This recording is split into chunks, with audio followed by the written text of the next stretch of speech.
Hi there, today I'm going to walk you through how I did this very loose Impressionist rose. Let me know if you followed along and how it went in the comments. Alright, so I'm using this panel board and I decided to go ahead and just put a teal background. That always helps me feel a little bit less overwhelmed with a white canvas. And I also kind of want a cool undertone for our rose today. Just for the rose petals, we're starting with these colors. Got kind of a fuchsia, a red, a purple, kind of an orangey red, and then a little bit of titanium white. I always like to start with the darker values first. And so for those shadows on the inside of that rose, we're gonna go in with our purple. I like to not use black because I feel like black kind of smokes and grays everything out. And so we're also gonna go in with a large brush. I feel like that kind of eliminates the need to make everything perfect in the beginning. And we're just gonna kind of follow along where those dark spots are in our reference.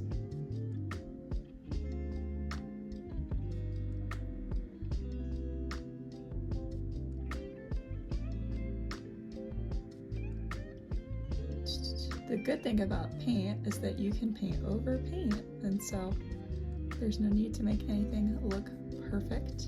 We want it to be a relaxing and fun process. And it's kind of like we're drawing the shape of the petals by following those shadows. Give us some of those barriers. You want to make sure that it's not too thick. And then this is kind of on that outside petal. I'm going to go ahead and work in some of those darks in the background.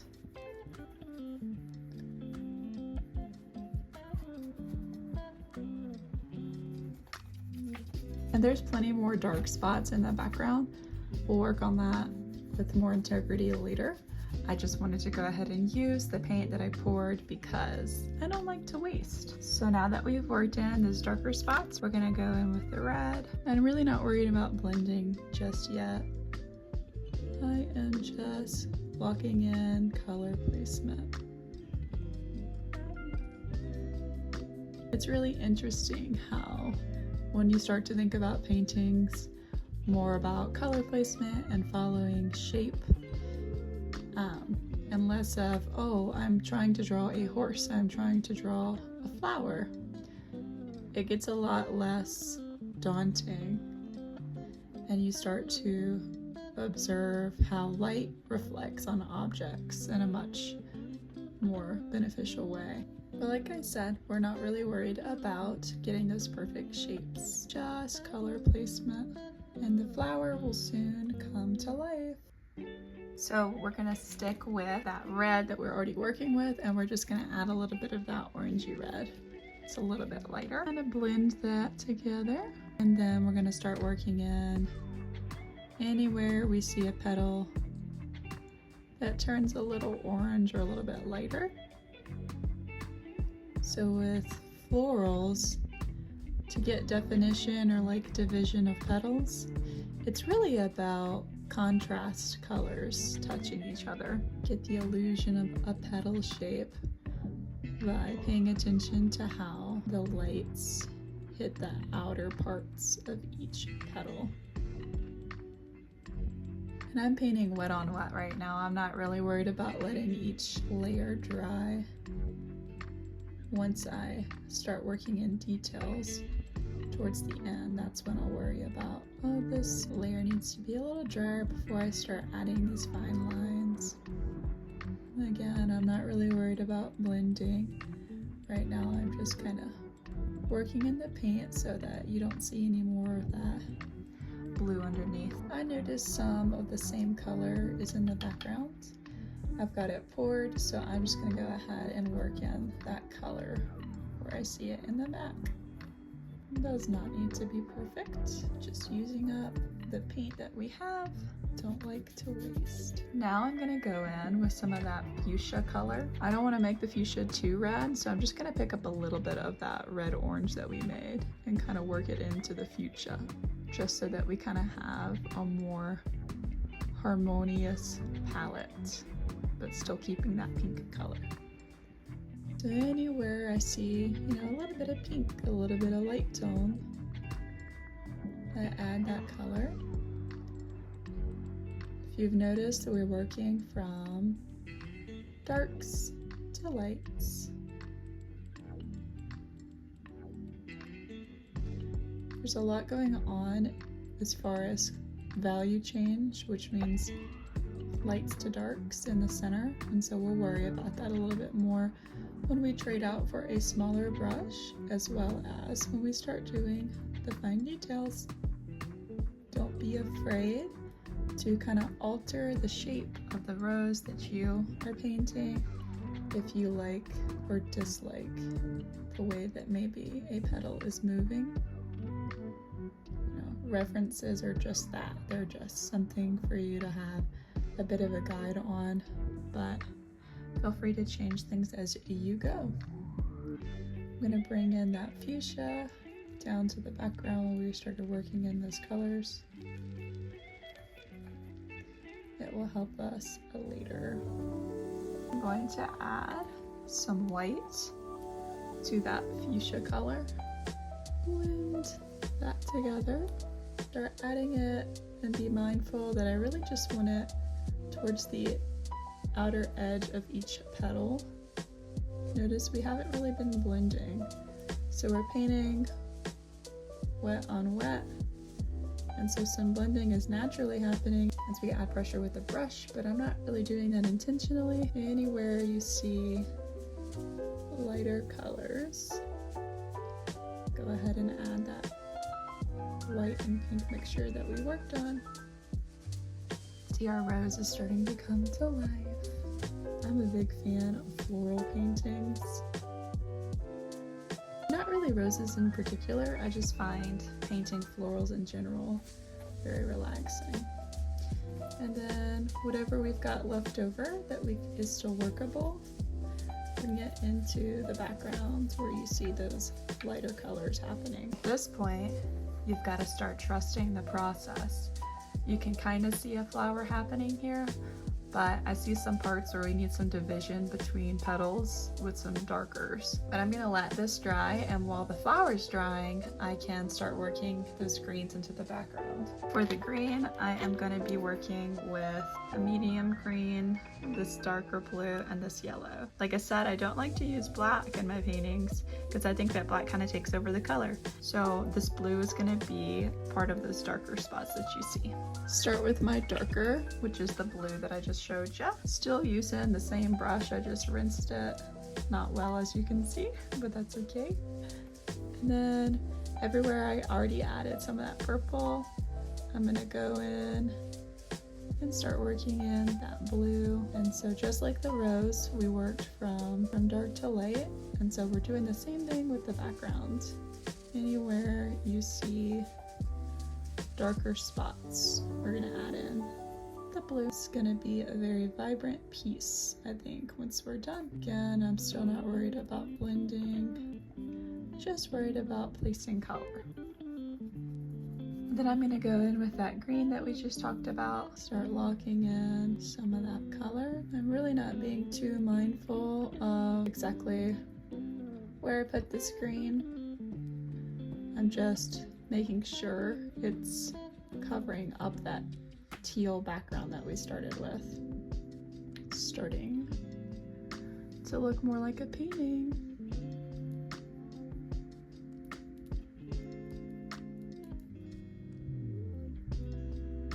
I chose to do a rose today just because I think that they are a very commonly enjoyed flower. My favorite flower, it kind of changes, but I like really dainty things. Right now I really like baby's breath, and so I might do a painting for my house with just baby's breath and, you know, a little bit more of a calm color scheme. But let me know what your favorite flower is in the comments.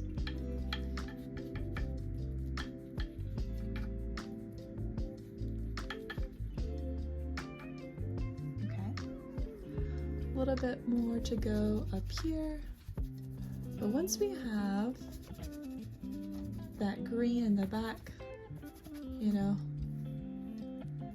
covering up all that teal, we'll feel a lot more confident about our painting so far. All right, looks like we're getting somewhere. So we've got some more things to do with that background. We're gonna add some yellows. Now I'm just going to put it over the green that we've already started, and I'll blend it a little bit. Kind of got like a lime color happening. Okay, and so then anywhere I see a lighter tone in my background, I'm gonna add that yellow. And keep in mind, I'm holding the brush towards the end and I'm making very loose gestures as I paint. Yours may not look like mine. It may not look like the reference photo. I've kind of strayed away from it. Definitely keeping it as an example.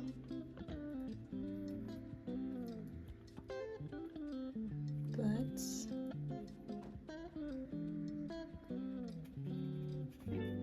alright, I have put water on my brush, and those pinks that we added earlier, just going over with them to kind of calm them down a little bit, but we'll add some more towards the end. It's nice, looking nice. Nice. All right. I'm gonna bring the camera up just a hair. Good deal.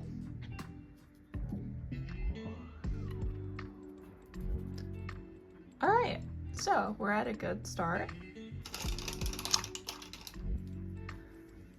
I think, whoop. So working on the flower a little bit more will help us know what direction we want to take through the rest of the background. So I'm going to swap my brush for something a bit smaller and with bristles that are a bit more. Okay, I'm going to work back on that flower, and I'm going to start with a little bit of red.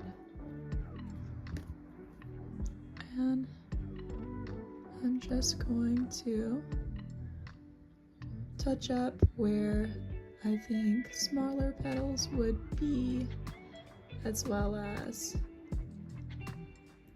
lock in some of that petal shape where it touches the background.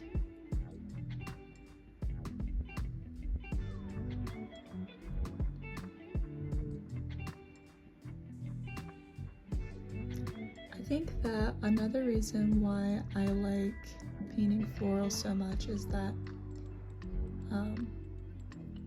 they are very organic and no flower is the same. And so I think that going in with that knowledge kind of eliminates any pressure I feel to make things look perfect. Add some of that orange.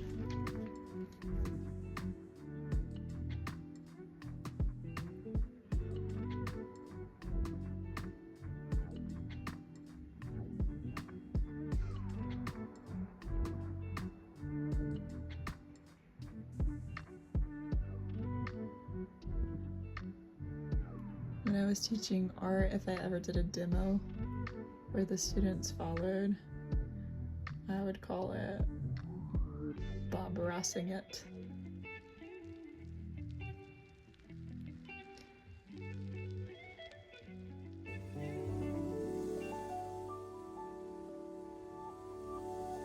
Notice it's starting to have a little bit more depth. Within the rows, there's not really any straight lines, so I am trying to make sure that everything I do towards the center has curve.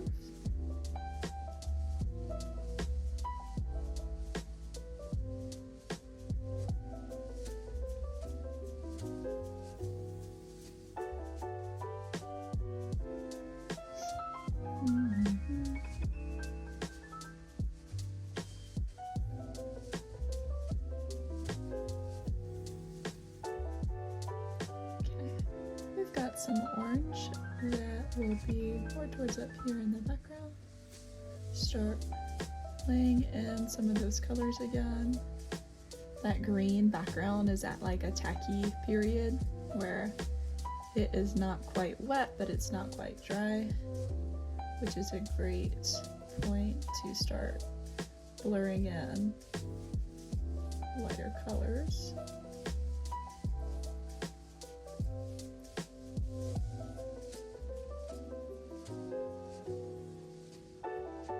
And if you ever feel like you've made a mistake, one of the great things about paint is that you can paint over paint.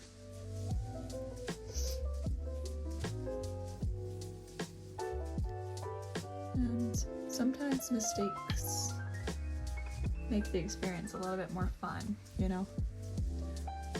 Problem solving is a really good exercise.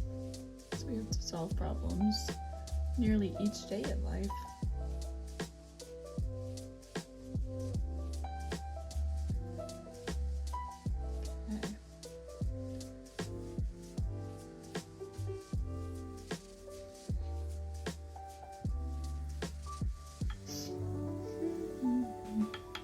I think adding some of the colors from the rose into the background for those lighter features really makes the overall painting a lot more cohesive. So, you know, I like to do that before I go in with the extreme light color. Or I like to do that before I add any white to make things lighter. Just use some of the lighter tones from your, just use some of the lighter hues from your focal point.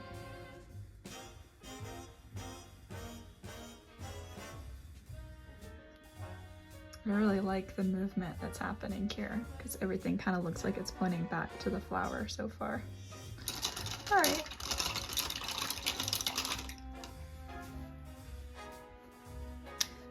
So I'm going to calm down on the background for a little while, and then I'm going to switch out this brush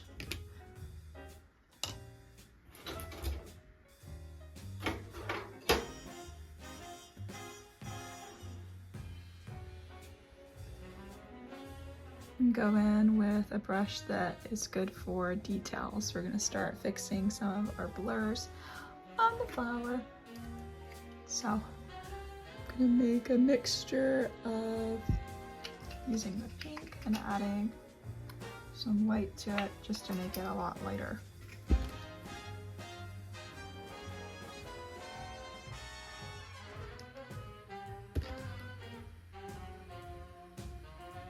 Pick up some of that and bring it to the lighter part. It's easier to add a little bit of the darker color to your lighter color. It have better control that way. Okay, so now I'm not overly worried about blending still. Just be really loose and free with it. Keeping the lighter color towards the outer side of the petal that you're working on.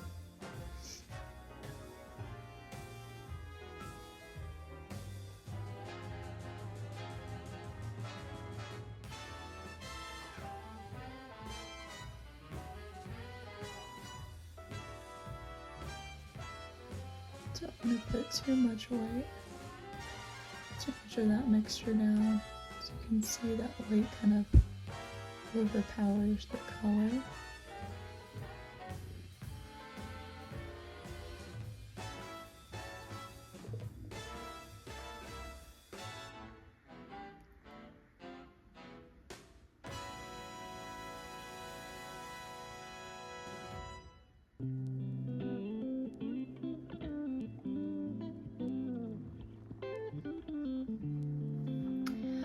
Are you starting to see a rose? How exciting. I I've never been a good gardener. I've had a few plants in my life, and unfortunately I tend to forget them if they're under my care. So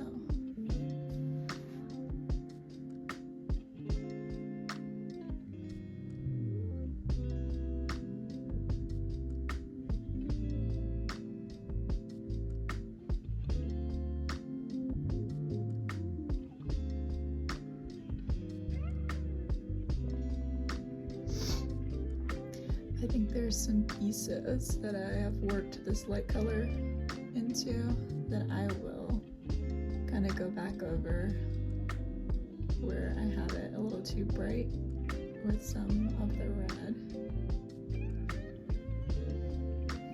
Okay. Very loose.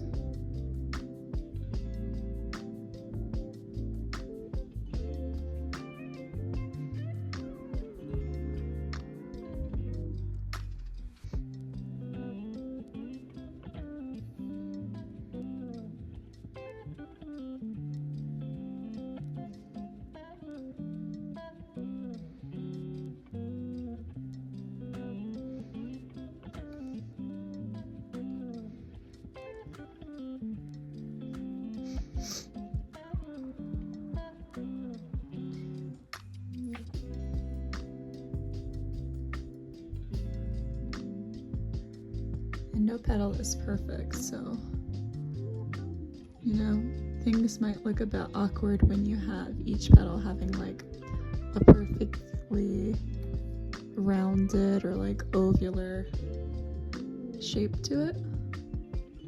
So adding a little bit of like fragment to the edge of your petal will make it look a little more natural, a little more organic. Because just like people, flowers are not perfect.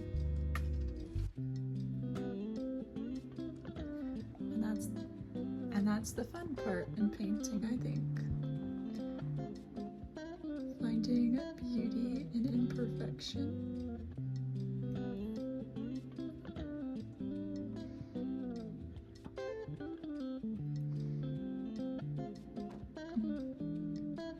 We don't want every petal to connect. It's okay to have a petal that looks a little bit lost here and there.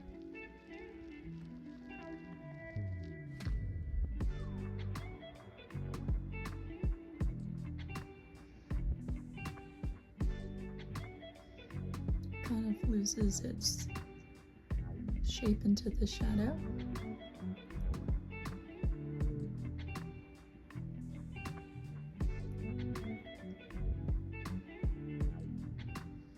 Okay, so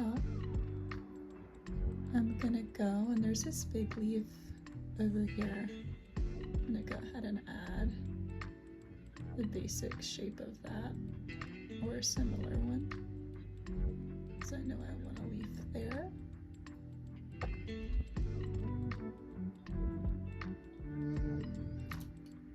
And then there's a lighter leaf kind of sticking out here. And just draw out the gesture shape of where that will be. And then a bit of a leaf here. And none of that is meant to be perfect, it's just kind of a guide of where we'll work in our leaf. Because you know, as I said, I don't really like to waste paint.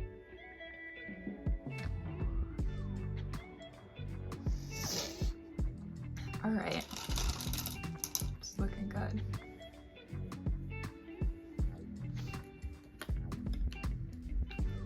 Now there's some parts that are a little too white for me, so I'm gonna go in with that red, and I am gonna pick back up that little brush, the second one we used, and kind of just go over some of those whites.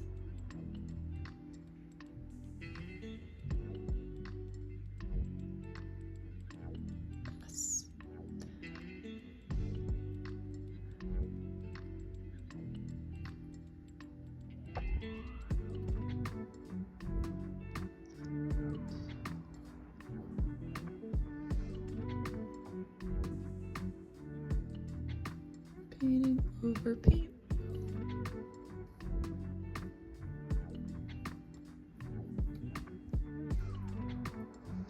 Down here we have very light pink.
It's looking cool.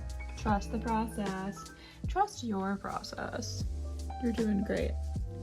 So I'm gonna add some of those darker spots where I kind of lost shadow on those petals with just that purple we started with.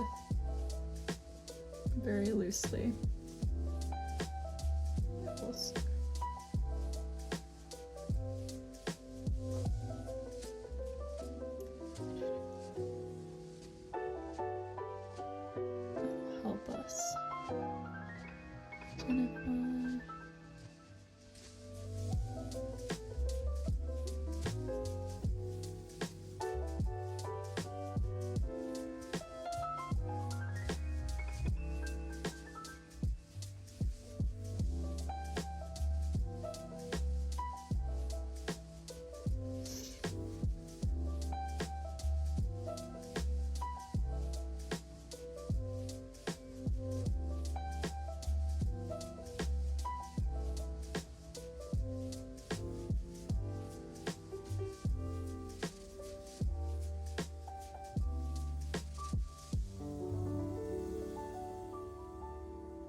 Don't want to lose this petal down here entirely, but adding more shadow on it I think gives the eye a little bit more wonder and a little bit more depth to the rest of the flower.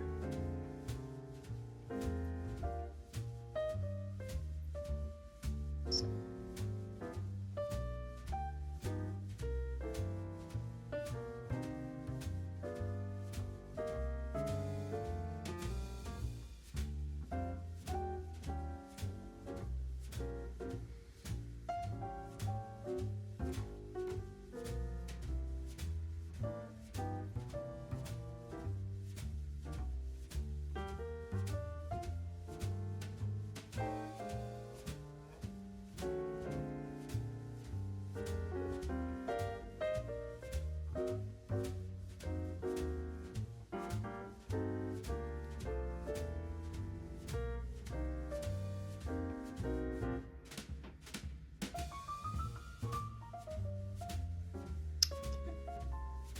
Give our flower a little break for now. Start working in these colors again.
for those leaves, we're gonna go in with those greens. We're gonna add a little bit of the blue to that color. Gonna blend those together and then just paint it. Might need to be a little bit lighter, so I'm gonna add in yellow.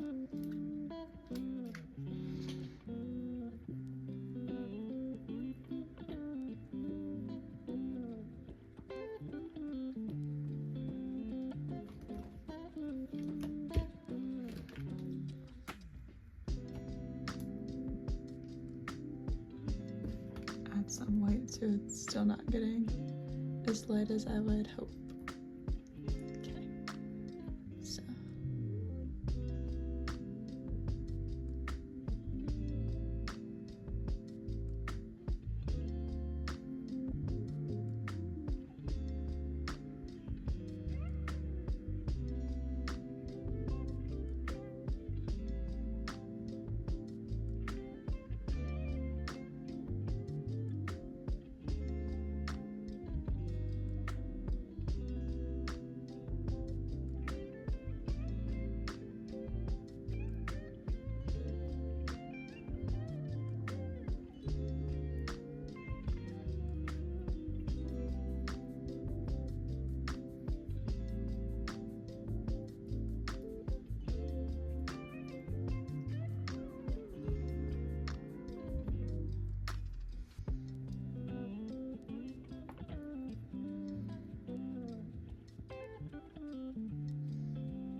we'll add more browns into the back as well. Right now, I'm just worried about using the paint I've poured, which is the green. But the more paint you add, the more it looks like a real painting. So exciting.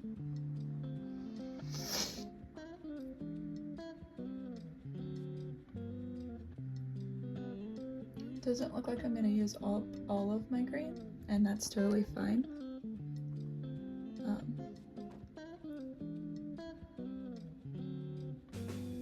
Nothing is perfect.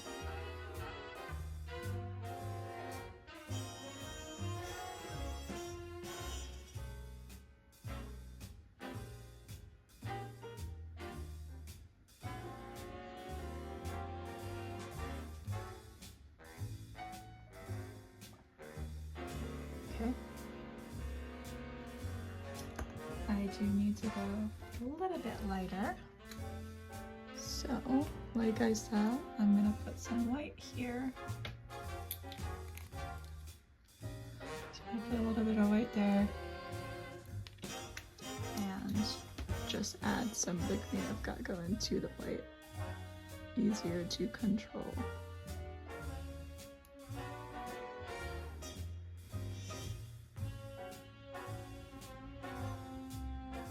My brush is kind of overloaded right now. It's okay.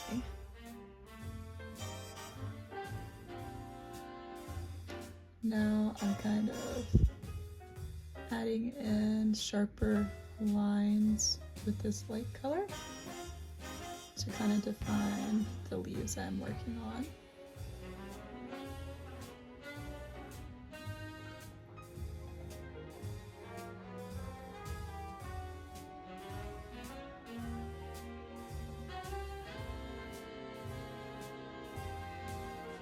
If you notice, the more values that we add, the more depth the overall painting has.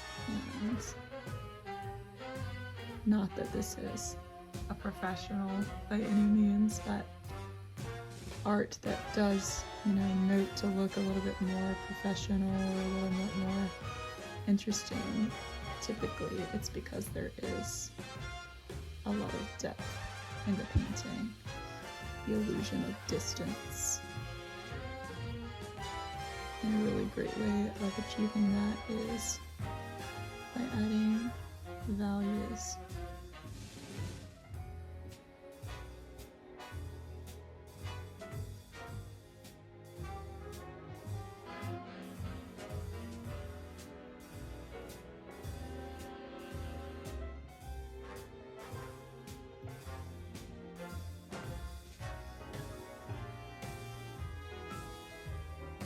I think this is coming out really nice.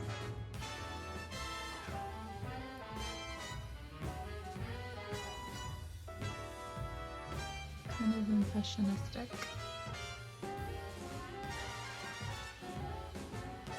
Not really enjoying the polka dot look down here, where I parted my brush a little too often.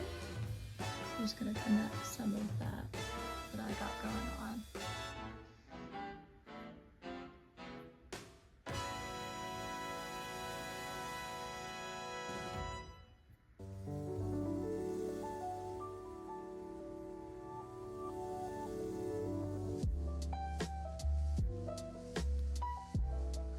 Alright, so I'm gonna add some orange. This will kind of be, once we blend it with the green, it'll kind of have like a brownish look to it. You know, green and orange are not quite complementary colors, but they're close to it, so when you blend them together, they kind of cancel out, get more of a neutral tone. And so we're just gonna go in and calm down some of those white stripes.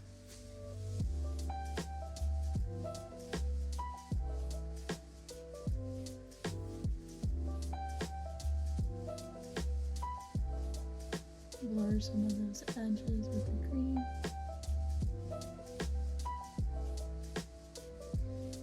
You know,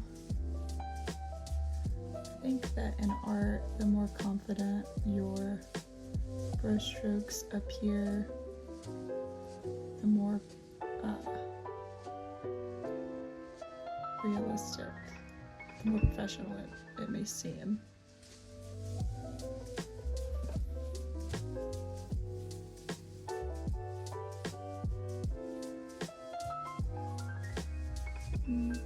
Now I'm kind of like picking up a little bit of the pink that we made, that murky mauve color, and a little bit of the green from earlier from the palette, and just kind of bringing them together.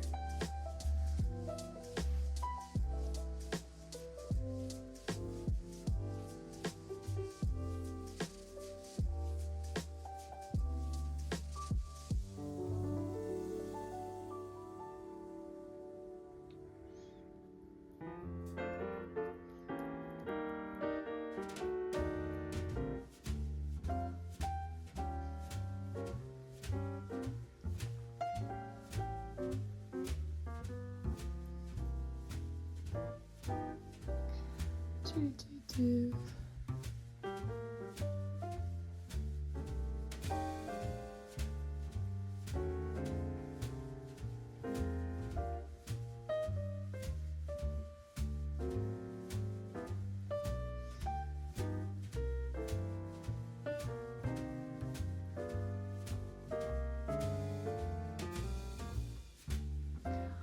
Wow.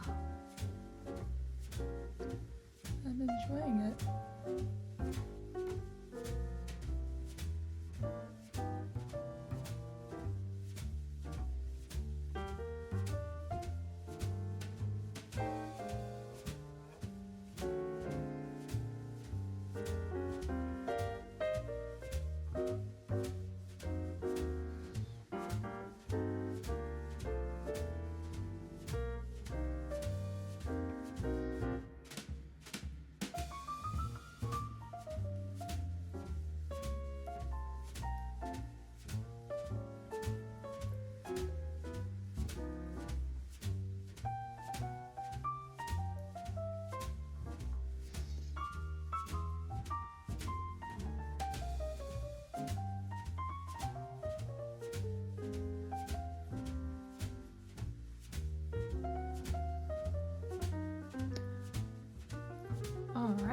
I think that we're at a good point with the backgrounds, and so I'm gonna let everything dry for a minute, and then we'll get back and add some details to the flower. Alrighty, so I'm going in for some details. I've taken some of that orange and that white that you see me blending over here, and I'm just going to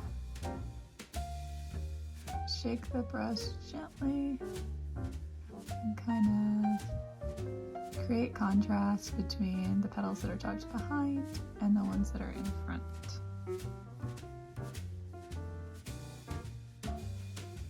So this is the fun part. This is the part of the painting in which most people live for. If you've made it this far, we're just refining some parts of our flower and making sure that those fine details appear. You very well may be at the point of your painting that you're like, oh, this looks nothing like I've wanted, this looks nothing like the tutorial, or maybe it looks better. But always remember that you are your own worst critic. I mean, it's just like when you receive terrible news from a doctor and you want to get a second opinion. Before you diagnose your painting as a disaster, go ahead and show this to a friend you trust, not someone who's just going to tell you that it's beautiful or that it's great and all these magnificent things just to please you. Go find someone who you genuinely trust to give you good pointers to tell you the truth about your painting, because art changes depending on perspective. Either way, good, bad, ugly, horrendous, or beautiful, I'm very thankful that you've made it this far in the video. That being said, if you did complete this tutorial, I would love it if you would post this to Instagram and tag me in the end result, because I would love to see your work. I will respond if you do this. I'm really excited and I'm looking forward to those of us who do that. My Instagram handle is right here. However, if you're not interested in posting your art, just give me a little DM with a photo of it. That'd be awesome.